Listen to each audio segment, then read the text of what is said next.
Damos gracias al Señor, como ya lo hemos dicho anteriormente, en este culto de adoración que hasta aquí el Señor nos ha traído. Amén. Hemos estado como nómadas en un sentido de hotel en hotel, pero si Dios quiere ya el domingo próximo estaremos en ese local en Carlstadt y queremos dar gracias al Señor por ello y pedir su bendición, porque no es el lugar que trae la bendición del Señor, no son las estructuras, es su misericordia y también Él bendiciendo nuestra fidelidad a su palabra. Amén. Pero todo lo debemos a Cristo, como hemos cantado. Vamos a pedir su bendición en el estudio de su palabra, hermanos. Oremos. Señor, en tu misericordia hemos disfrutado de tu cuidado, tu protección y cómo tú nos has alimentado como ovejas a través de tu palabra. Gracias por un pueblo que escucha tu palabra con diligencia, con hambre y sed. Gracias por un pueblo que toma en serio esa palabra. Amén. Te rogamos, oh Señor, que esta venga con claridad y con poder a nuestros corazones en este día. Sin ti nada podemos hacer, por eso a ti clamamos, Señor, es tu palabra, no la nuestra. Queremos poder decir que tú nos has hablado, porque el texto fue fielmente expuesto y aplicado. Ven, ten misericordia de tu pueblo aquí reunido, ten misericordia de esta pequeña manada que quiere oír tu palabra y aprender de ti. Te pedimos esto en Cristo. Amén. Amén.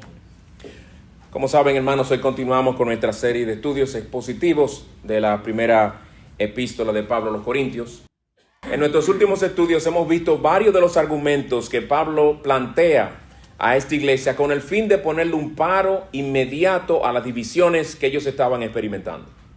La semana pasada vimos el capítulo 3, versículos 1 al 15, donde vimos cómo Pablo corrige la perspectiva incorrecta que ellos tenían sobre sí mismos y la perspectiva incorrecta que tenían sobre los siervos del Señor, haciéndoles ver en primer lugar la inmadurez espiritual que ellos tenían y por otro, diciéndoles cómo ellos debían ver a Pablo y a sus compañeros. No debían verlos como ángeles encarnados, no debían verlos como personas dignas de veneración, sino verles simplemente como servidores, como labradores y como constructores en la viña del Señor. También les exhortó a los líderes, entre ellos, a que tuvieran mucho cuidado sobre cómo edificaban sobre el fundamento ya establecido que era Jesucristo.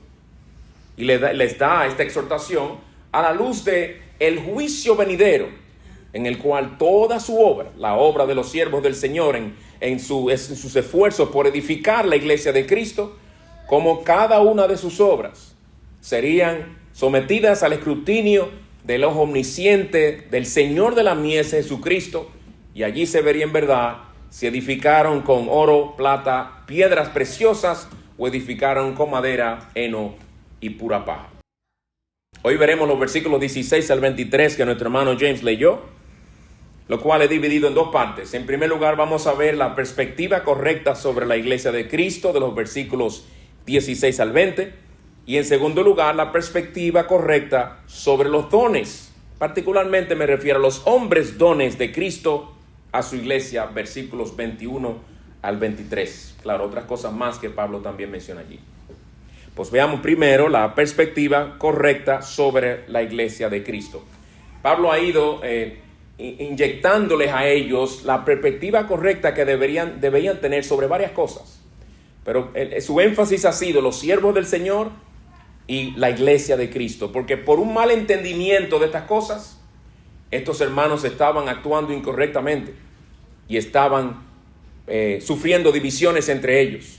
Desde el capítulo 1, versículo 10, Pablo viene presentando argumentos bíblicos, cristocéntricos, teológicos, con el fin de instruir a esta iglesia que estaba actuando, después de 5 años de haber sido fundada, estaban actuando como niños en la fe. Estaban actuando con inmadurez. Y Pablo sigue instruyéndoles.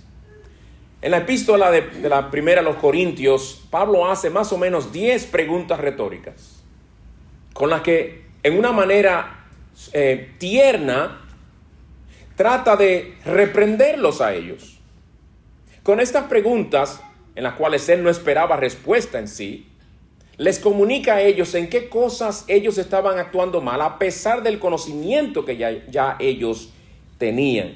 Y una de esas preguntas la encontramos en el versículo 16, con la que Pablo trata de enseñarles a ellos, hacerles ver a ellos, que su obsesión por sus predicadores y líderes, que en su obsesión por sus predicadores y líderes, se habían olvidado de una solemne realidad que ellos conocían, y era que ellos eran el templo de Dios, donde Dios manifiesta su presencia especial, como lo es toda iglesia local de Cristo.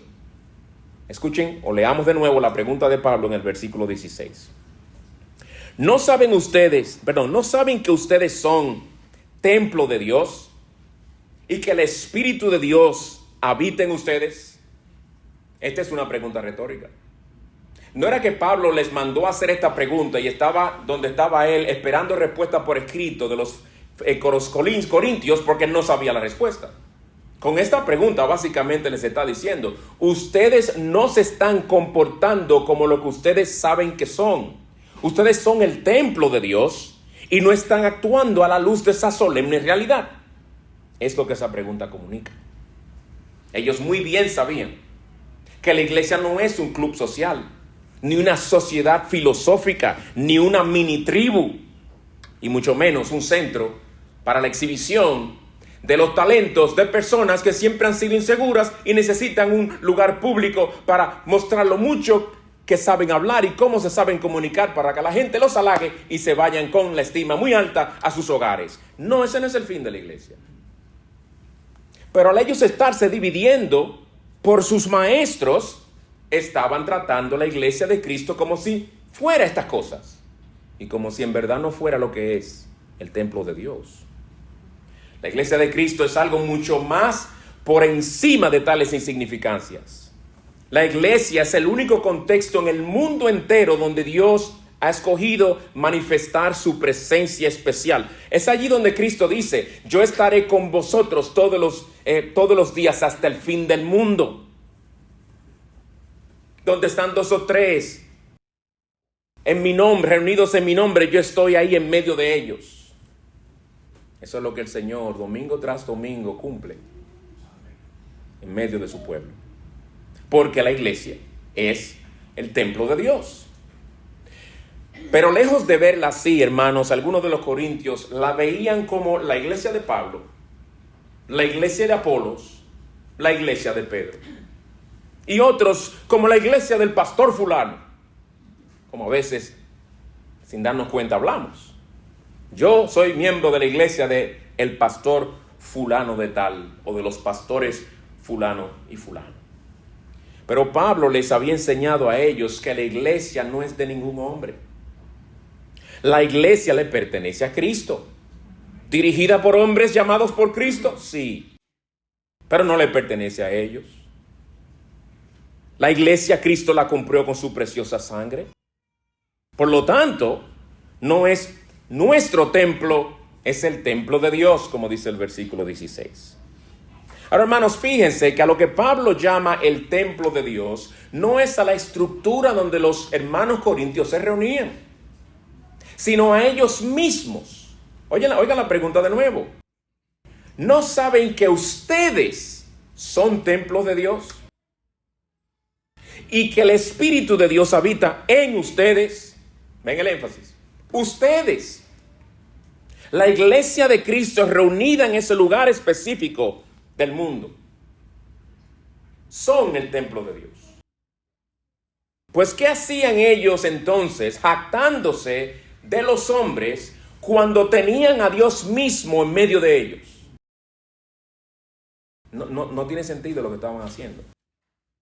Pero es evidente que en su mentalidad mundana y corazones engañosos se les habían cegado los ojos del entendimiento. No estaban viendo claramente las implicaciones de lo que estaban haciendo. Ahora, cuando Pablo los confronta con la realidad de que ellos eran templo de Dios, sus rivalidades, contiendas y divisiones cobran otro matiz inmediatamente. Al ellos oír eso, esa pregunta retórica del versículo 16, que el Espíritu por medio de Pablo les hace, ellos habrán dicho, pero es verdad, señores, ¿qué hacemos nosotros dividiéndonos en pedacitos aquí?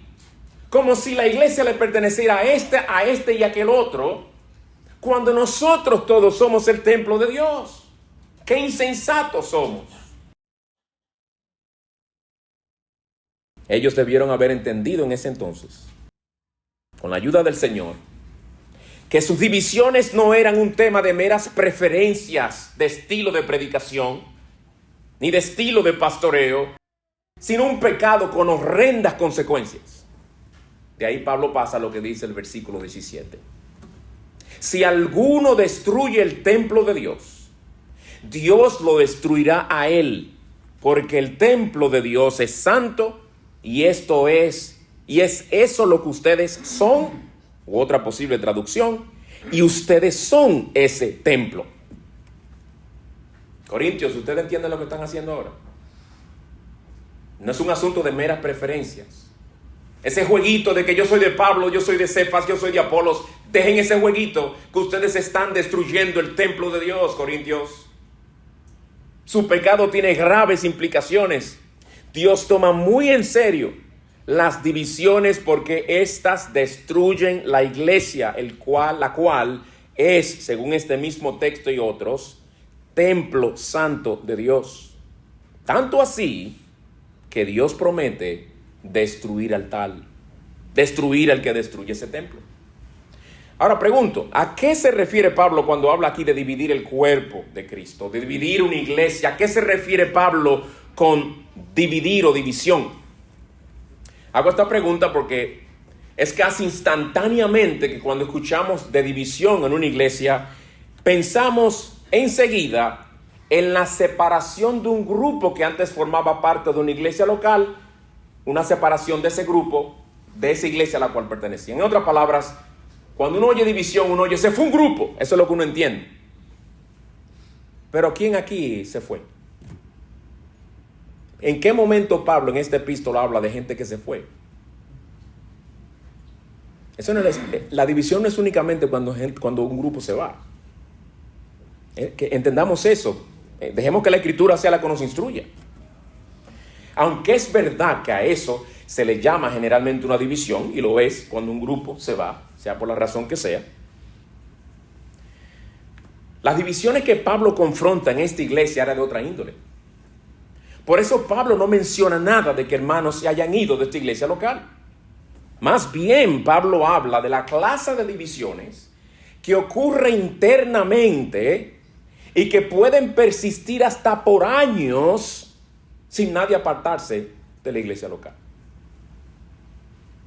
La clase de divisiones que perturba la paz de la iglesia, que fractura la relación de amor y confianza entre pastor, oveja, entre oveja y oveja, entre hermano y hermano.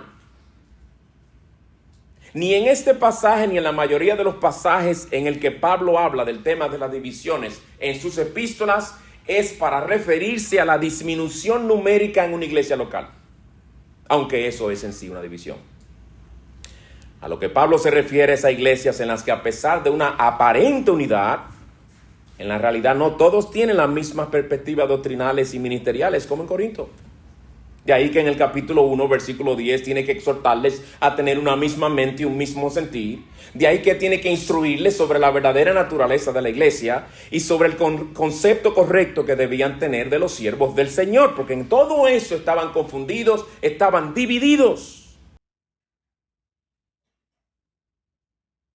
Pablo está hablando aquí de iglesias donde externamente parece haber unidad, cuando en realidad es más bien un disfraz que esconde los corazones quebrantados y atemorizados, las desconfianzas, los disgustos, las enemistades, los chismes, los celos y, como en el caso de los corintios, las rivalidades y las contiendas por preferencias y jactancia en los hombres. Es esa clase de divisiones más comunes que Pablo confronta en esta iglesia local, por inspiración del Espíritu de Dios. Cuando varios miembros se van de una iglesia local, es una experiencia triste y puede sacudir una congregación fuertemente. Pero la clase de divisiones de la que Pablo habla en sus epístolas son mucho más dañinas, porque son de la clase que desde dentro, poco a poco, van destruyendo el pueblo de Dios, van destruyendo los cimientos de esa iglesia local. Y a veces la gente se ha acostumbrado a ese ambiente, ni se está dando cuenta que se ha estado descascarando el techo, que las paredes de esa iglesia local se han ido agrietando y que el fundamento ya está como una arena movediza.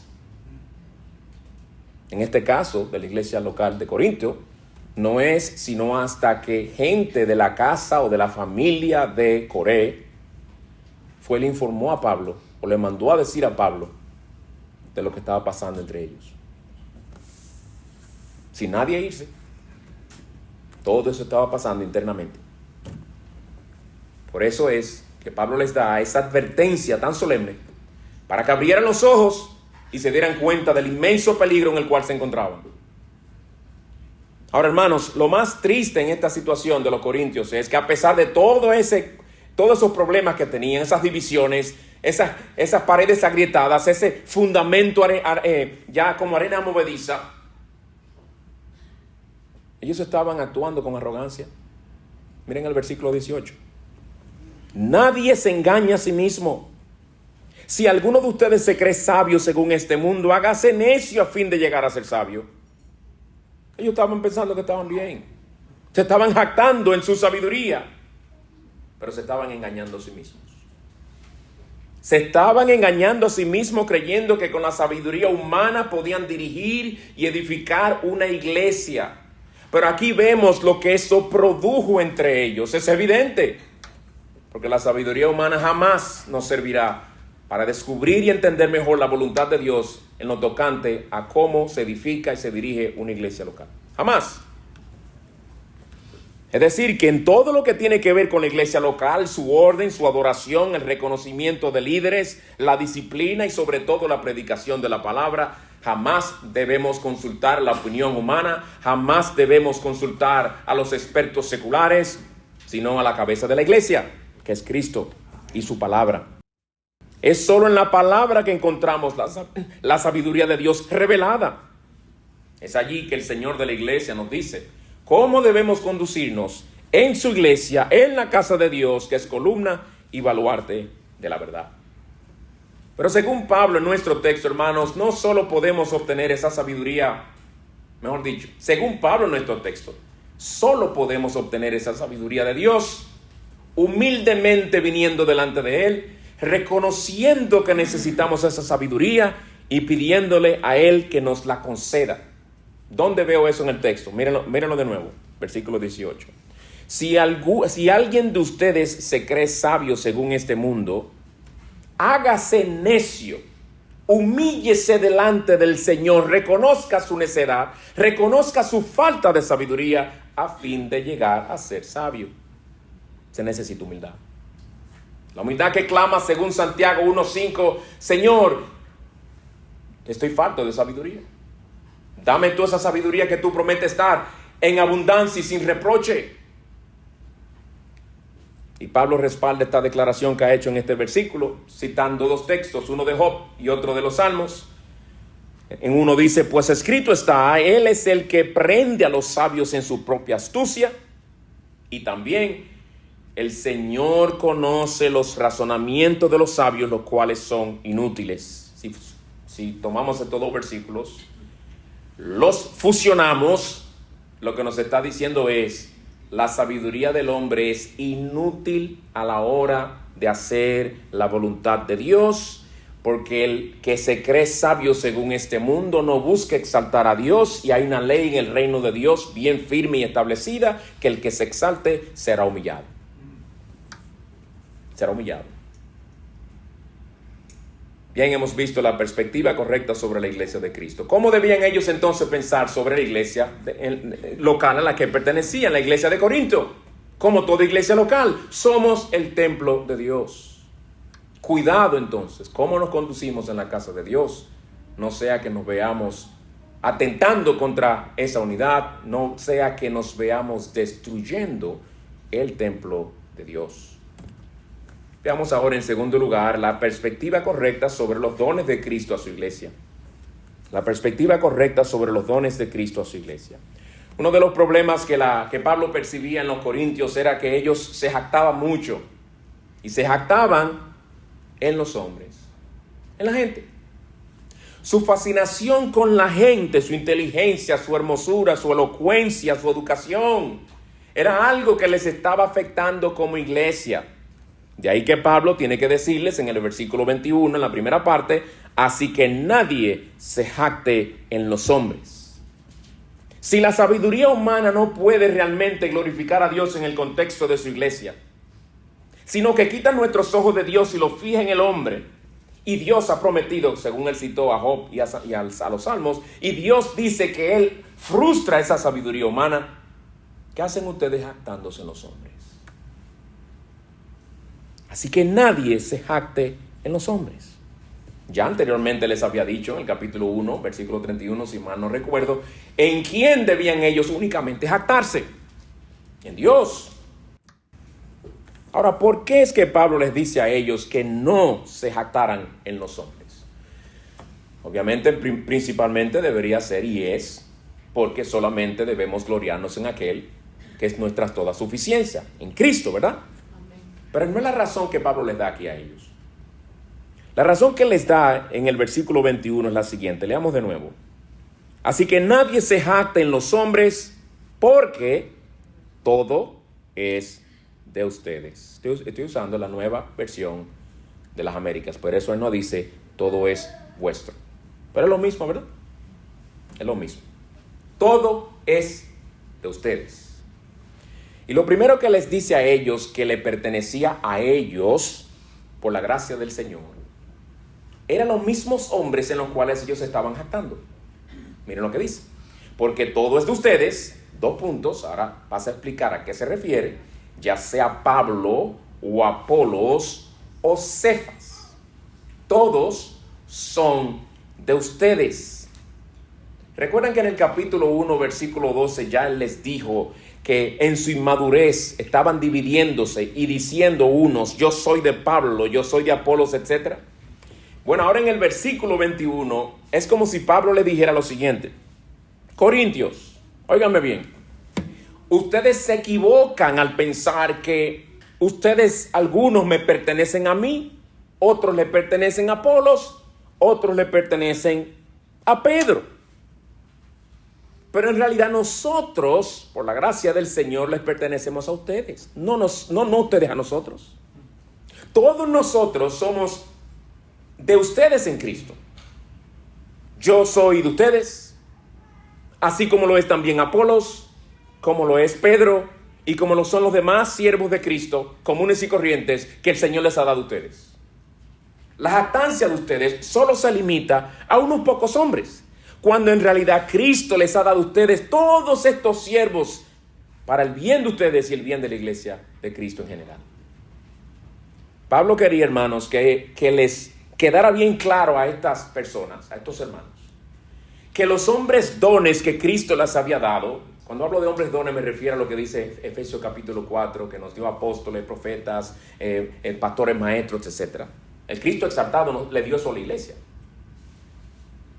Pablo quería que quedara bien claro en ellos que los hombres dones que Cristo les había dado no se encontraban únicamente dentro de las paredes, de las 4 paredes del lugar en el que ellos se reunían, sino más allá de esas paredes, más allá de Pablo, más allá de Cefas, más allá de Apolos. Cristo los había enriquecido grandemente a ellos con muchísimos maestros para su bien, porque todo es de ustedes, ya sea Pablo o Apolos o Pedro. Pero Pablo no se detiene ahí, sino que nombra otras cosas más que son nuestras como creyentes. Dice Pablo, el mundo o la vida o la muerte o lo presente o lo porvenir, todo es suyo, y usted es de Cristo y Cristo de Dios. Veamos brevemente cada una de estas cosas que Pablo mencionó, hacer unos breves comentarios sobre cada una para que entendamos qué es lo que le está comunicando Pablo a ellos.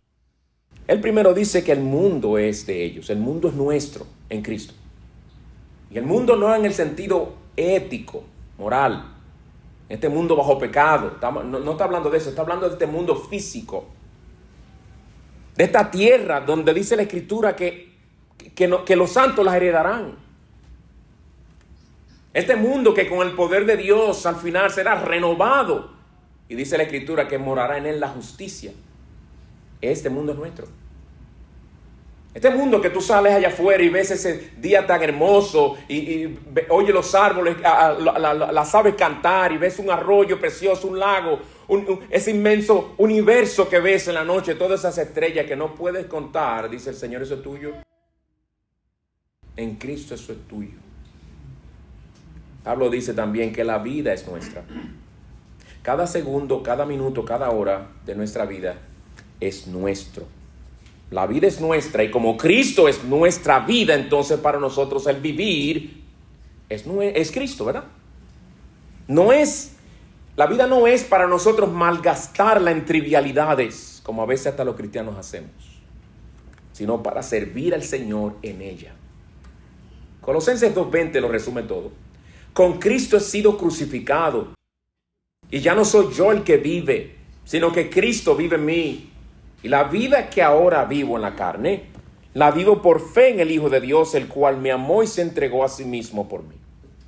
Ese debería ser el lema de todo cristiano. Ese versículo resume lo que es la vida de un cristiano en este mundo. Y lo resume mucho más brevemente, Filipenses 1:21. Para mí el vivir es Cristo y el morir ganancia. Pero Pablo menciona también aquí algo un poco extraño, que la muerte también es nuestra. La muerte, dirá uno. ¿Qué de alentador tiene saber que la muerte es mía cuando solamente oír mencionar a esa señora me aterro? Siento mucho pavor. ¿No es la muerte una realidad para todos? ¿Por qué Pablo dice que la muerte es vuestra a los cristianos? Bueno, volviendo a Filipenses 1:21, no solamente dice para mí el vivir es Cristo, sino el morir es ganancia. Pablo dice la muerte de ustedes, señores. La muerte no tiene aguijón, Cristo se lo quitó ya. La muerte no tendrá victoria sobre ustedes. La muerte es un siervo que los llevará a ustedes a la presencia gloriosa de Cristo. Amén. Lo peor que la muerte nos puede hacer es llevarnos a su presencia. Eso es glorioso, hermanos. En ese sentido, la muerte es nuestra, no nos domina. Es nuestra sierva. Había una cita ahí, la voy a saltar, hermano, si la tenías apuntada. Es verdad, hermano, lo único que la muerte puede hacernos es eso. Mejorar nuestra situación. Pero hay dos cosas más que Pablo menciona aquí. Lo presente y lo porvenir también es nuestro. Lo presente y lo porvenir. Lo presente. Ahora mismo son las... ¿Qué hora es? Las 11:59 de la mañana. Los segundos siguen corriendo.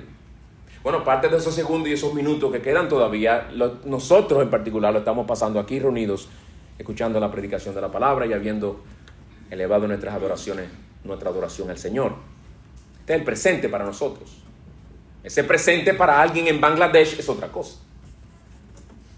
Para alguien en Sierra León es otra cosa.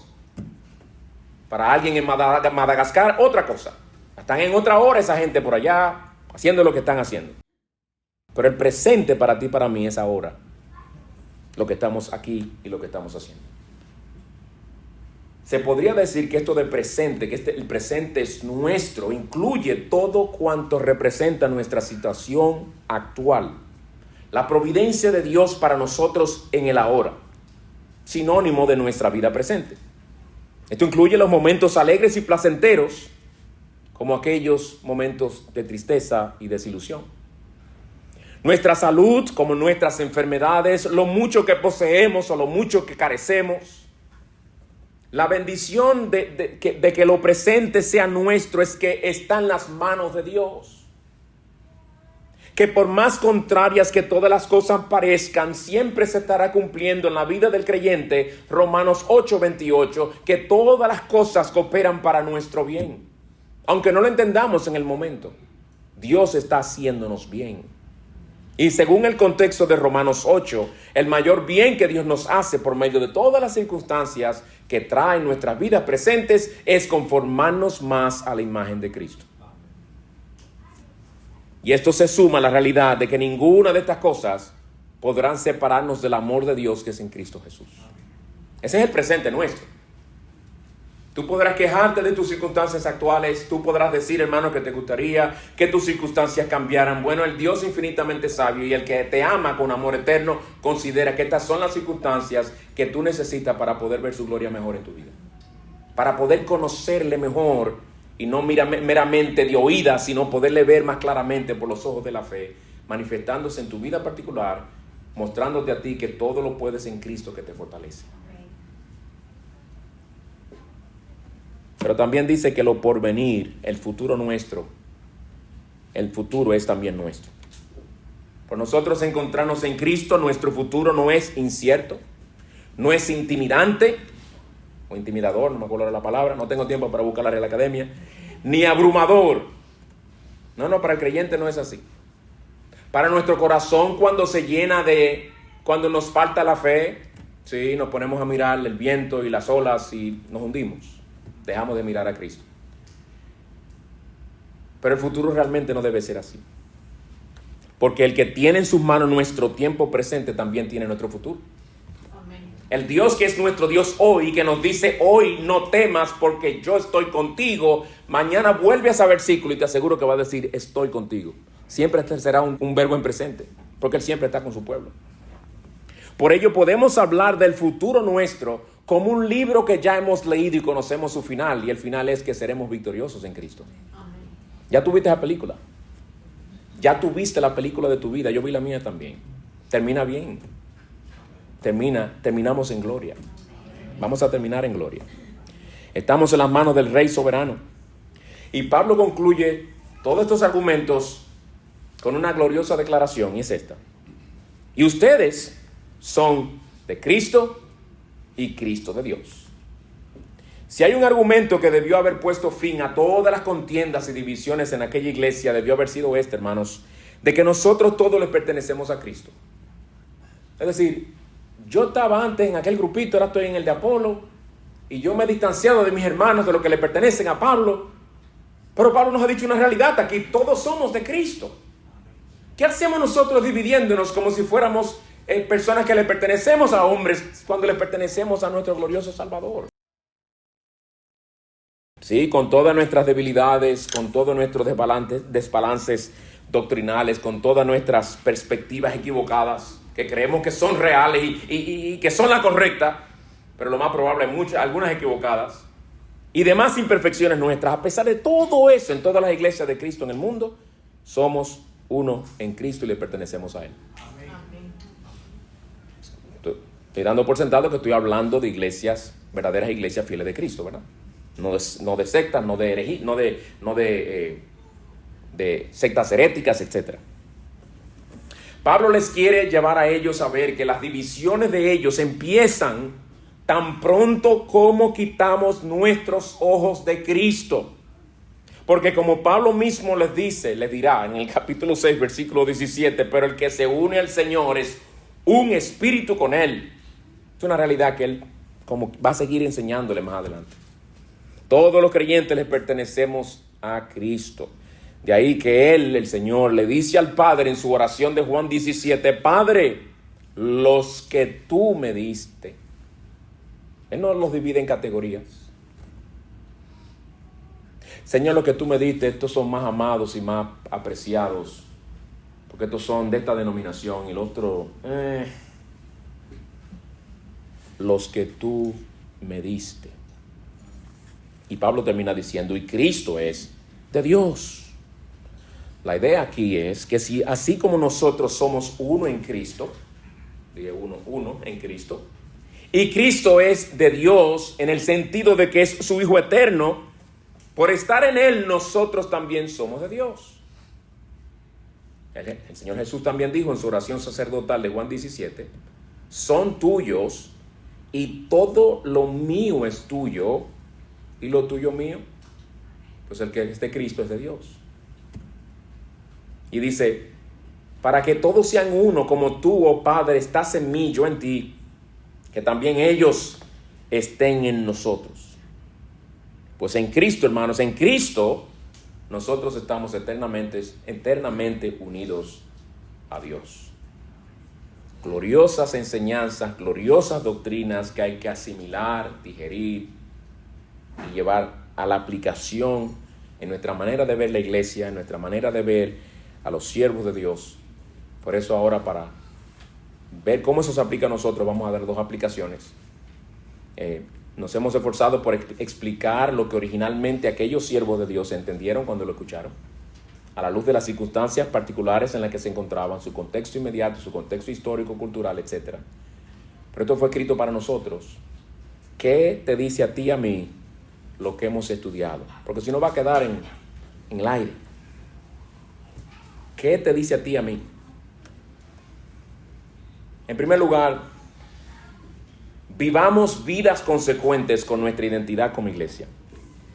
Vivamos vidas consecuentes con nuestra identidad como iglesia. En el versículo 16 se nos dice cuál es nuestra identidad, entre las varias cosas que se nos dice en la Escritura sobre la iglesia. En este versículo el Señor nos dice por medio del apóstol: somos templo de Dios. Somos templo de Dios. Y la palabra que en el original se usa para que se traduce templo, hay dos palabras principalmente que se usan, y la que se usa aquí también se traduce en otro contexto: santuario de Dios. Con lo cual se comunica una idea mucho más solemne todavía. Nosotros somos esa parte del templo donde Dios manifiesta su presencia especial. Es algo solemne, hermanos. No es cualquier cosa. Dejemos de ver la iglesia como un edificio. Por eso ustedes nos oyen decir: nos vamos a mudar a un local. No se le puede llamar iglesia. Generalmente le llamamos así, sabemos lo que queremos decir, refiriéndonos al edificio. Pero el edificio no es la iglesia. No somos meramente un grupito de evangélicos que se ama y que, como les gusta adorar a Dios y como les gusta escuchar sermones, nos reunimos en un mismo lugar todos los domingos a una hora acordada. Eso no es una iglesia. Como toda iglesia local, somos un templo espiritual en el que Dios manifiesta su presencia especial, donde Dios quiere ser honrado, donde Dios quiere tener la preeminencia, donde Él quiere que su palabra sea predicada y vivida fielmente. Pero también tenemos la solemne responsabilidad, a la luz de lo que somos, de evitar todo lo que pueda destruir el templo de Dios. ¿Y cómo podemos evitarlo? De varias maneras. Voy a ser limitado. Según lo que hemos estudiado, a la luz de los textos que hemos estado viendo en estos últimos domingos, ¿cómo evitamos destruir el templo de Dios? Por un lado, no jactándonos en los hombres. Eso es lo que Pablo ha estado martillando hace tiempo, ¿verdad? No jactándonos en los hombres. Es decir, teniendo un concepto bíblico de los siervos de Dios. Y ya Pablo ha ido rebajando ese concepto elevado que ellos tenían de ellos, diciéndole: nosotros somos servidores, que literalmente es: nosotros servimos mesas.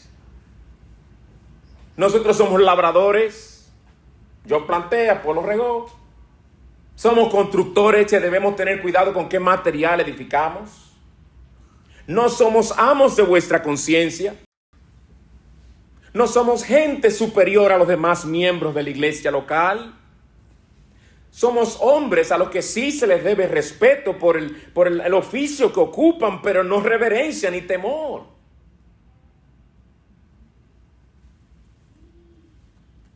Somos hombres que deberíamos ser vistos como amigos de los hermanos. Amigos. Sí, a quien se le puede invitar a un McDonald's a compartir un rato. Alguien se me está riendo cuando dije McDonald's. No sé por qué me vino McDonald's. Eso no está aquí. Eso no está aquí. Yo no promuevo McDonald's. Lo que quise decir es invitarlo a un sitio, donde sea. Siervo de Dios con mucha experiencia en el ministerio, ya retirado, dijo que él aprende más material y obtiene más material para saber qué aplicaciones dar a la iglesia en un sermón, pasando 2 horas con el hermano fulano en su cocina, compartiendo y hablando con él, que pasar esas mismas 2 horas quizás sentado en su escritorio sin tener contacto con los hermanos. Esa fue la idea, estoy parafraseando. Sí, porque compartiendo con el hermano Aurelio, le dice de sus problemas en el trabajo y él puede percibir cómo está manejando esos problemas. Percibe la frustración en ese hermano, percibe que el hermano no está agarrando los principios de la Escritura y aplicándolo a su vida.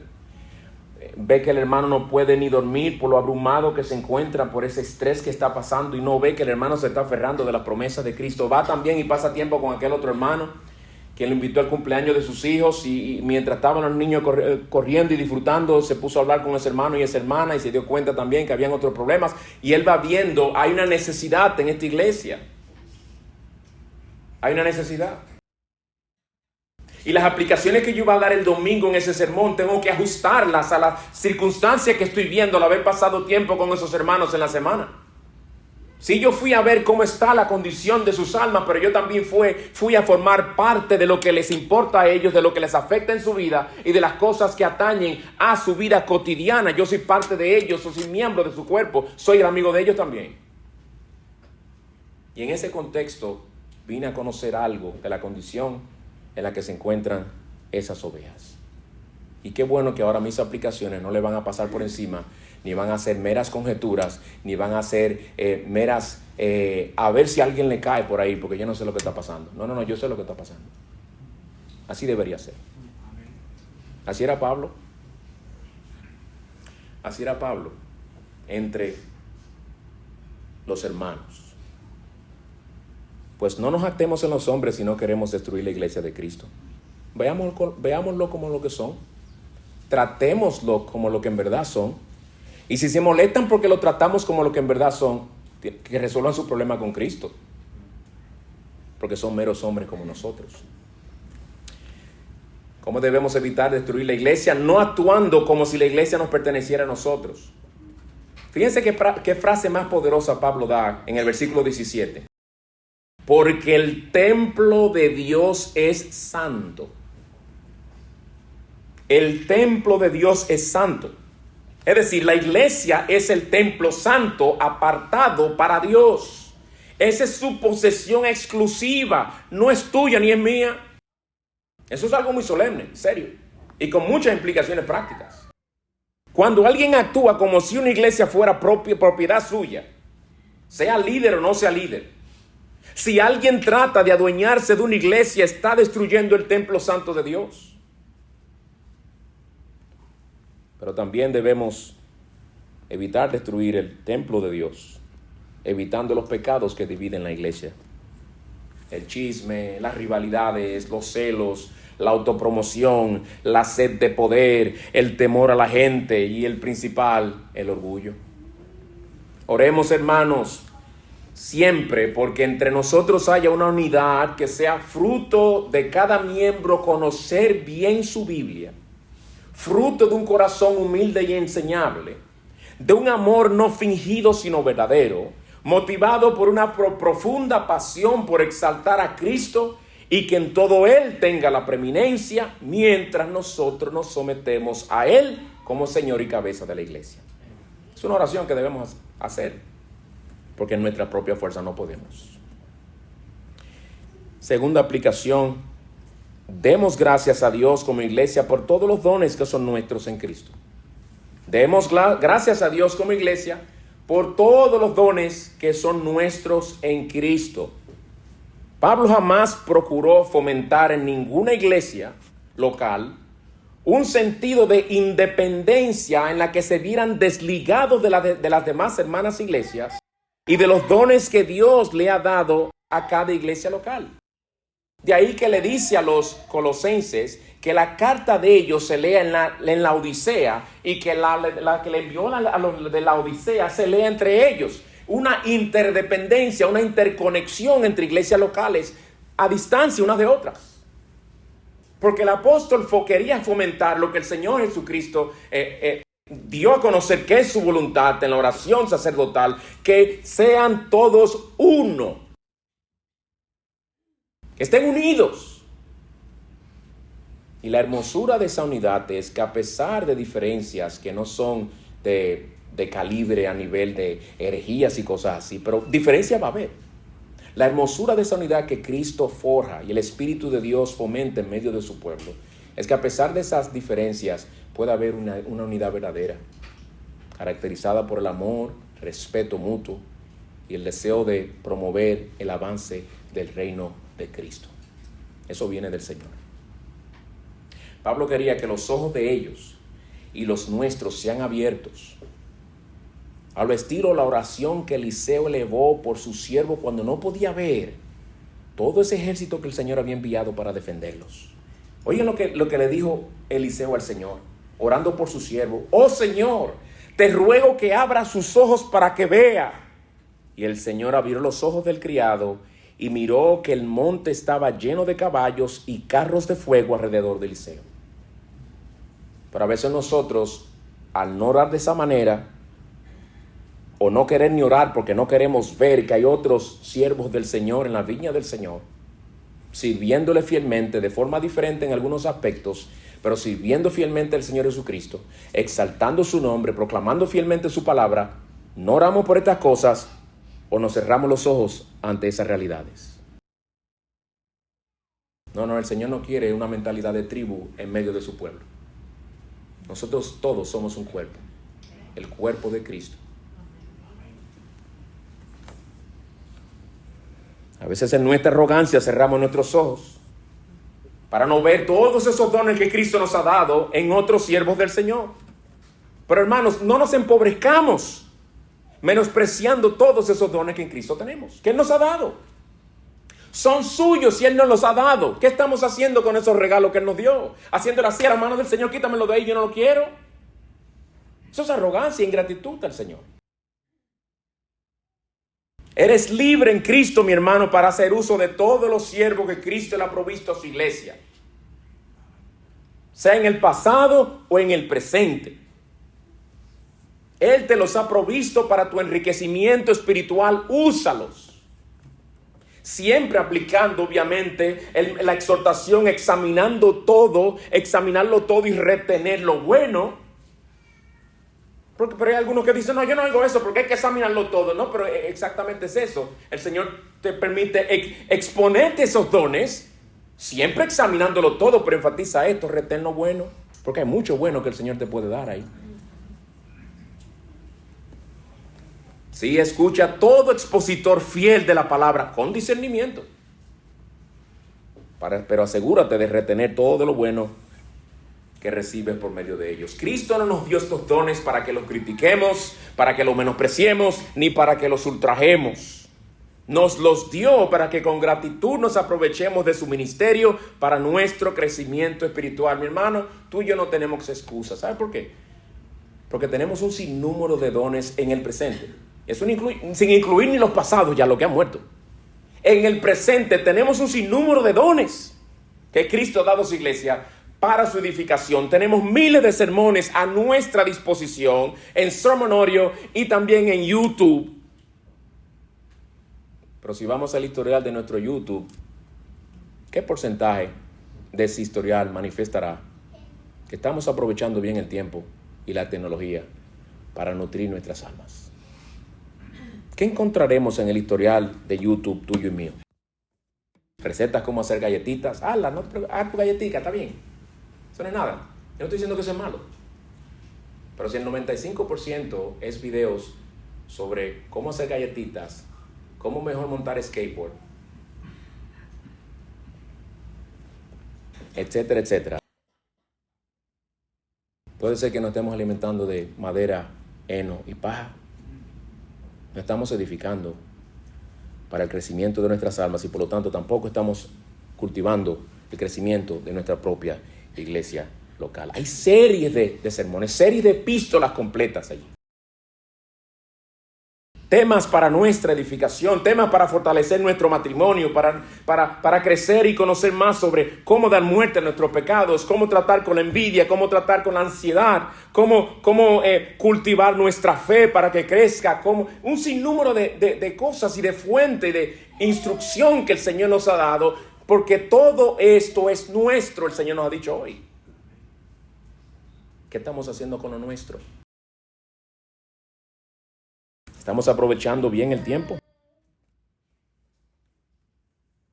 ¿Los estamos usando? ¿Nos estamos nutriendo?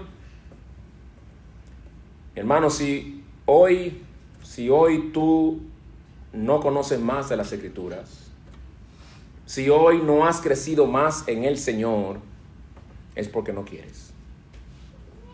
No es por falta de instrucción. No es porque el pueblo de Dios perece por falta de instrucción. Es que no buscamos instrucción. La instrucción está ahí. Has estado menospreciando al Señor que te ha enriquecido tanto y tú has preferido andar como un mendigo. Espiritualmente hablando, por los dones de instrucción, de dones de enseñanza, maestro que el Señor nos ha dado a nuestra disposición hoy día, con los medios que tenemos, por los avances tecnológicos que hay, somos multimillonarios andando con trapos, andrajosos espiritualmente, cuando hemos sido tan enriquecidos. Seamos fieles a lo que el Señor nos ha dado, hermanos. Animémonos. Y por un lado, humildemente reconozcamos nuestro pecado también y nuestro espíritu de falta de agradecimiento, de ingratitud. Confiesa tu pecado al Señor y entrégate a nutrir tu alma, empezando hoy. ¿Qué mejor manera de pasar el día del Señor que escuchando la palabra del Señor? Y Cristo se deleitará en hacer que tu corazón arda dentro de ti mientras Él te habla por su palabra. Y Él realmente te transformará por medio de esa palabra. Y como lo he dicho antes, esa ley que hay en el reino de Cristo también, mientras más nos satisfacemos la sed de nuestra alma con la palabra, más aumenta la sed. Y así se forma ese ciclo vicioso espiritual que resulta para nuestro crecimiento en Cristo. Amigo que estás sin el Señor en esta mañana, concluyo dirigiendo unas palabras a ti. ¿Recuerdas hace unos minutos, no hace mucho, yo sé que te acuerdas, que una de las cosas que Pablo dijo en este pasaje que es nuestra es la muerte? Pero en el caso tuyo, la muerte es una enemiga. En el caso tuyo, la muerte es una destructora porque no estás en Cristo. No tienes la protección de la sangre del Cordero de Dios que quita el pecado del mundo.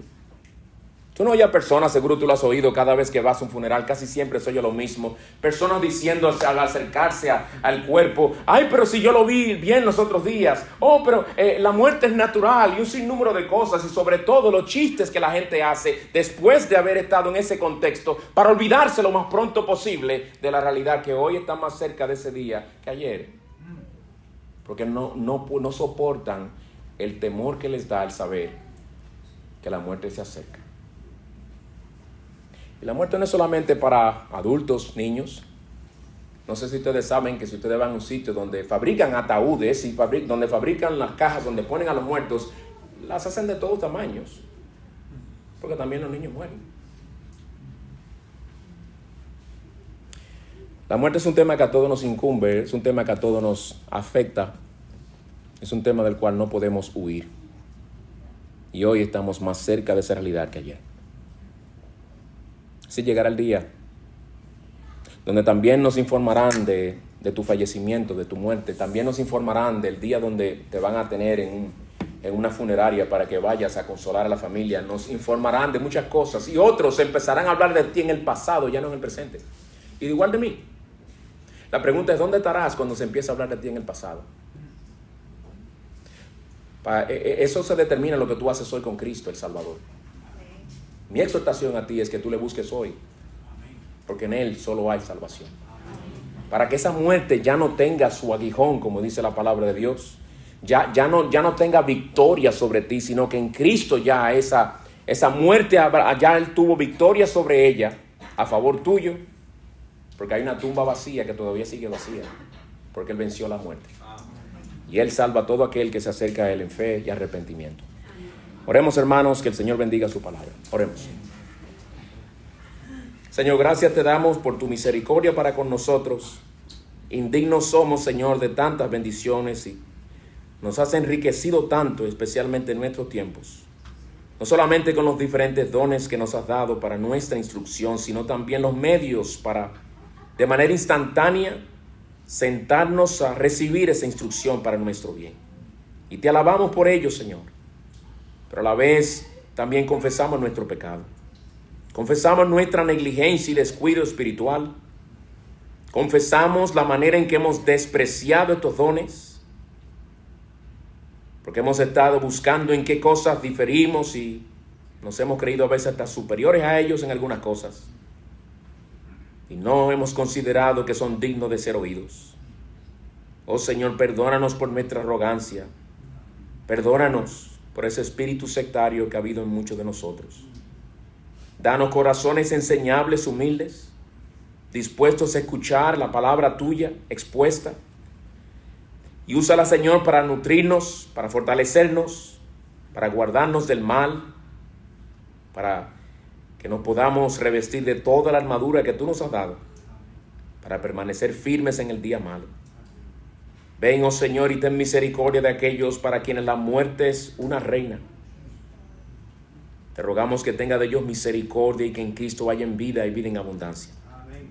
Escúchanos, Señor, mientras elevamos nuestras voces en adoración al concluir este sermón. Recibe nuestra adoración en Cristo. En Él te lo pedimos.